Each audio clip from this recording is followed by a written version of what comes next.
మన హయాంలో రైతు సంతోషంగా ఉండాలని, రైతైనా సరే ఆక్వా రైతైనా సరే సంతోషంగా ఉండాలని ఎప్పుడు ఎవరు చెయ్యని విధంగా ఆలోచనలు చేసినాం. ఆ ఆలోచనలు చేశాం కాబట్టే రాష్ట్రంలో ఎప్పుడు చూడని మార్పులు కూడా చోటు చేసుకున్నాయి. అది వ్యవసాయ రంగంలో అయినా కావచ్చు, ఆక్వా రంగంలో అయినా కావచ్చు. రైతును చెయ్యి పట్టుకొని నడిపించే ఒక వ్యవస్థ తీసుకొని వచ్చి రైతుకు అండగా నిలబడాలి అని చెప్పి ఆలోచన చేయగలిగాం కాబట్టే రాష్ట్రంలో ఈరోజు దాదాపుగా 10,000 చిల్లర పైన ఆర్బీకేలు వచ్చినాయి. అదే మాదిరిగానే ఈ ఆక్వా ప్రాంతంలో సాగు చేసుకుంటా ఉన్న రైతులందరికీ కూడా అక్కడే ఆర్బీకేలు, ఆ ఆర్బీకేల్లోనే ఆక్వా రంగానికి మేలు జరిగించే విధంగా ఫిషరీస్ అసిస్టెంట్లు, వీళ్ళంతా కూడా గ్రామ సచివాలయాలు పక్కనే ఈ ఆర్బీకేల పరిధిలో ఫిషరీస్ అసిస్టెంట్లు. దాదాపుగా ఈ ఆక్వా ప్రాంతాలలోనే సాగుకు నాణ్యతతో కూడిన సీడ్ టెస్టింగ్ అయితేనేమి, ఫీడ్ టెస్టింగ్ అయితేనేమి, అన్ని విషయాలలోనూ చేయబట్టుకుని నడిపించే విధంగా 35 ఆక్వా ప్రాంతాలు, ఆక్వా రంగంలో ఎక్కువగా పండించే ఈ ప్రాంతాలు, ఈ నియోజకవర్గాలు, ఈ ప్రాంతాలు 35 ఇంటిగ్రేటెడ్ ఆక్వా ల్యాబ్స్ ఏర్పాటు చేయడం జరిగింది. 35 ఆక్వా ఇంటిగ్రేటెడ్ ల్యాబ్లు, 782 ఆర్బీకేల్లో ఫిషరీస్ అసిస్టెంట్లు, ఇవన్నీ కూడా ప్రతి అడుగులోనూ చేయి పట్టుకొని నడిపించేటివి.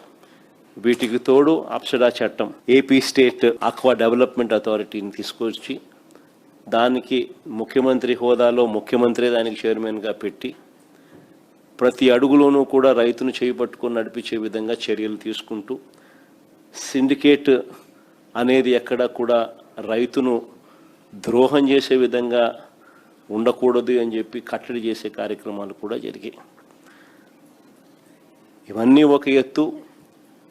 రూపాయిన్నరకే కరెంట్ ఇచ్చి ఆక్వా రంగాన్ని నిలదొక్కునేలా చేయాలి అనే అడుగులు వేసిన కార్యక్రమం కూడా జరిగిందని అంటే కూడా ఆ రోజు మన ప్రభుత్వ హయాంలో, వైఎస్ఆర్సీపీ ప్రభుత్వ హయాంలో జరిగిందని చెప్పి కూడా గర్వంగా కూడా చెప్పగలుగుతాం. క్రమం తప్పకుండా ఇన్ఫ్యాక్ట్ రూపాయిన్నరకే కరెంట్ ఇవ్వడం వల్ల దాదాపుగా 3,300 కోట్ల సబ్సిడీ కూడా మనమే ఇచ్చినాం. అంతకుముందు మనం ఆక్వా రంగానికి రూపాయిన్నరకే కరెంటు ఇవ్వాలి అని మన మేనిఫెస్టోలో పెట్టి ఇంప్లిమెంట్ చేసే కార్యక్రమం చేసినాం.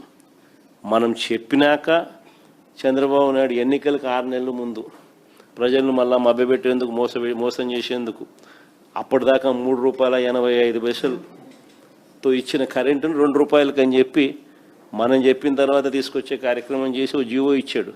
కనీసం అక్కడ చిత్తశుద్ధి లేదు. జీవో ఇచ్చాడు కానీ ఆ 330 కోట్లు కూడా మళ్ళీ మన ప్రభుత్వం వచ్చిన తర్వాత మనం రిలీజ్ చేసినాం.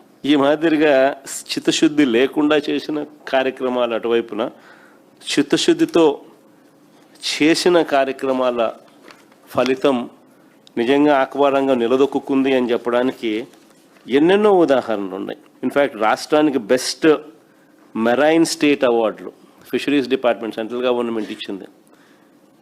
వరుసగా 2021, 22, 2023, 24 ఆంధ్ర రాష్ట్రానికే అవార్డ్స్ వచ్చినాయి. అవార్డులు రావడమే కాదు, ఆ రోజుల్లోతో కంపేర్ చేస్తే 2018-19లో 38 లక్షల టన్నుల రొయ్య మత్స్య ఉత్పత్తులు ఉంటే 2022-23 నాటికి ఏకంగా 51 లక్షల టన్నులకు పెరిగాయి. అంటే మన ఇనిషియేటివ్ తీసుకుంటే చిత్తశుద్ధి చూపితే ఏ రకంగా పెరుగుదల అనేది ఉంటుందన్న దానికి కూడా నిదర్శనాలు ఇవన్నీ కూడా. ఫీడ్ ధరలు కూడా మన హయాంలో కూడా అడుగులు ముందుకు వేస్తూ వీళ్ళంతా కూడా సిండికేట్లు ఫామ్ అయ్యి వీళ్ళంతా కూడా 3 సార్లు పెంచితే 3 సార్లు ఉపసంహరించుకునేట్టుగా చేసినాం. పెంచిన ప్రతిసారి వెంటనే అప్సడా రంగంలోకి దిగడం, వాళ్ళని పిలిపించడం, వెంటనే ఆ ధరలన్నీ కూడా ఉపసంహరించుకునేలా చర్యలు తీసుకోవడం 3 సార్లు. మనం హయాంలో ఇవన్నీ కూడా అడుగులు వేగంగా పడ్డాయి కాబట్టి నిలదొక్కుకోగలిగాం. చంద్రబాబు నాయుడు గారి హయాంలో 2018-19లో 14,000 కోట్లు విలువైన 2,61,000 టన్నుల ఆక్వా ఎగుమతులు జరిగితే 2022-23లో ఏకంగా 20,000 కోట్ల విలువైన 3,28,000 టన్నుల ఎగుమతులు మన హయాంలో జరిగాయి. అంటే ఒక ప్రభుత్వం చిత్తశుద్ధితో చెయ్యాలి అని అనుకుంటే ఏ రకంగా చేయగలుగుతాము అని చెప్పి ఇవన్నీ కూడా నిదర్శనాలు. ఆక్వా యూనివర్సిటీ ఒకటి పెట్టించాలి, టెక్నీషియన్స్ను సరైన ట్రైనింగ్ ఉండాలి, ఆ టెక్నీషియన్స్ మనకు కూడా దొరికే విధంగా కూడా ఉండాలి. ఆక్వా రంగంలో ఉన్న ఏరియేటర్ల రిపేర్లు అయితేనేమి, ఆక్వా రంగంలో ఉన్న మిగతా సామాన్ల ఆపరేషన్స్ విషయంలో అయితేనేమి, వాటి మెయింటెనెన్స్ విషయంలో అన్నీ కూడా ఏకంగా నరసాపురంలో ఏకంగా మనం ఒక ఆక్వా యూనివర్సిటీని కూడా ప్లాన్ చేసి కన్స్ట్రక్షన్ కూడా స్టార్ట్ చేసి ఏకంగా దానికి క్లాసులు కూడా దానికి మొదలు పెట్టించే కార్యక్రమం మనం చేస్తాం. అట్లాంటిది 300 చిల్లర కోట్ల అయ్యే బిల్డింగ్కు 100 కోట్లు మన హయాంలో అప్పుడే శాంక్షన్ కూడా చేసి మొదలుపెట్టిన దానికి మిగతాది ఇచ్చి దాన్ని కంప్లీట్ చేయాల్సిన చోట దాన్ని వదిలేసిన పరిస్థితులు ఇప్పుడు చూస్తా ఉన్నాం. మరోవైపున మొత్తం తన మనుషులే, ఆక్వా ఫీడ్ రంగంలోనూ వాళ్ళే, సీడ్ రంగంలోనూ వాళ్ళే, మార్కెటింగ్ ఫైనల్గా కొనుగోలు చేసేది ప్రాసెసింగ్ యూనిట్ల పేరుతో కొనుగోలు చేసేది వాళ్ళే. సిండికేట్ రూపకంలో ఫామ్ చేసి కరెక్ట్గా పంట పండించే టయానికల్లా రేట్లు తగ్గుతాయి. ప్రతి అడుగులోనూ కూడా రైతులను మోసం చేస్తూ రైతులు నష్టపోయే విధంగా అడుగులు వేస్తూ ఉన్న ఈ ప్రభుత్వానికి నిజంగా బుద్ధి రావాలి.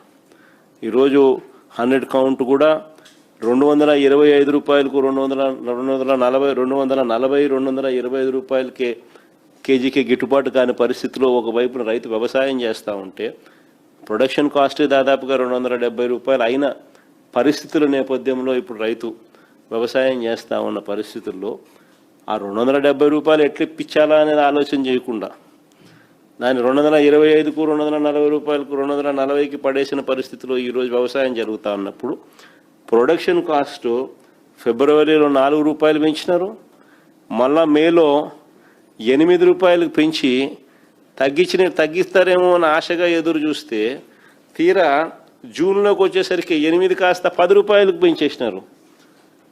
అంటే ఏకంగా 14 రూపాయల నుంచి 16 రూపాయలు ఫీడ్ కాస్ట్ పెరిగిన నేపథ్యంలో 270 గిట్టుబాటు కావడం లేదు అని అంటే అట్లాంటిది ఒకవైపు ప్రొడక్షన్ కాస్ట్ పెరుగుతుంది, మరోవైపున అమ్ముకునే దానికి చూస్తే రేటు 225, 240 రూపాయలకు తగ్గిన పరిస్థితులు కనిపిస్తూ ఉన్నాయి.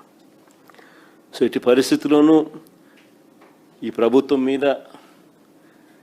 ప్రభుత్వం చేస్తూ ఉన్న ఈ పనుల మీద రైతుల తరపున ఖచ్చితంగా వైఎస్ఆర్ కాంగ్రెస్ పార్టీ ఎప్పుడు కూడా తోడుగా ఉంటుంది, పోరాటం చేస్తుంది మీ అందరి తరపున.